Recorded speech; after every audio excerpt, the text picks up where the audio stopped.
కార్గిల్ విజయ్ దివస్ యుద్ధంలో అమరులైన సైనికుల చిత్రపటాలకు నివాళులర్పించిన భారత సురక్షా సమితి నాయకులు.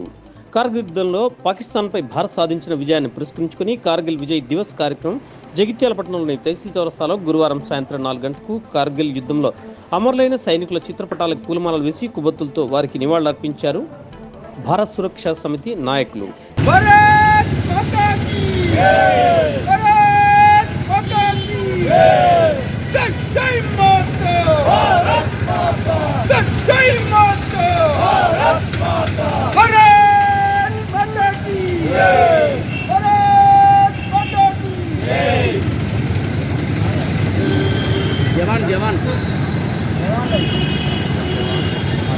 కార్గిల్ ప్రాంతంలో ఈ యొక్క పాకిస్తాన్ మన ఏదైతే శత్రు దేశం ఏదైతే ఉందో ఆ పాకిస్తాన్ యొక్క శత్రువులు కార్గిల్ పర్వత ప్రాంతాల్లో తిష్టవేసి మన దేశం మీద దొంగతనంగా దండయాత్ర చేయాలనే ప్రయత్నం చేసినప్పుడు అప్పుడు అటల్ బిహారీ వాజ్పేయి గారు మన దేశ ప్రధాని.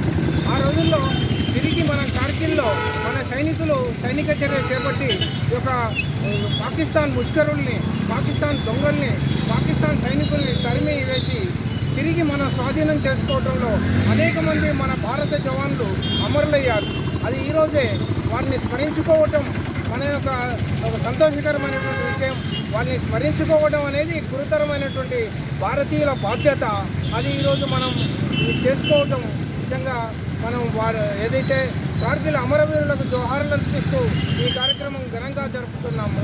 మనం ఇందుకు భారత ప్రభుత్వాన్ని అభినందించాల్సినటువంటి అవసరం. సమితి జిల్లా శాఖ ఆధ్వర్యంలో మరి కార్గిల్ యొక్క యుద్ధం జరిగి 24 సంవత్సరాలు పూర్తి అయిన సందర్భంగా మన దాయాది దేశమైనటువంటి ఒక పాకిస్తాన్ యొక్క దుష్ట చర్యలతో ఆ రోజు ఎత్తైన కార్గిల్ జమ్మూ కాశ్మీర్ ప్రాంతంలోని కార్గిల్లో ఎత్తైన ప్రదేశంలో ఈ యొక్క మన పాకిస్తాన్ యొక్క దుర్మార్గులు సైనికులు మన భారత సైన్యం మన నియంత్రణ రేఖపైకి చొరబడొచ్చి మన పైన దాడి చేసే ప్రయత్నం చేసినప్పుడు మన భారత సైన్యంతో పాటు మరి వాయుదళాలు కూడా దానికి తోడై అప్పుడు ఆ రోజు బలవంతంగా పాకిస్తాన్పై దాడి చేసి 3700 మంది సైనికులను మనం భారతీయ సైనికులు చంపడం జరిగింది.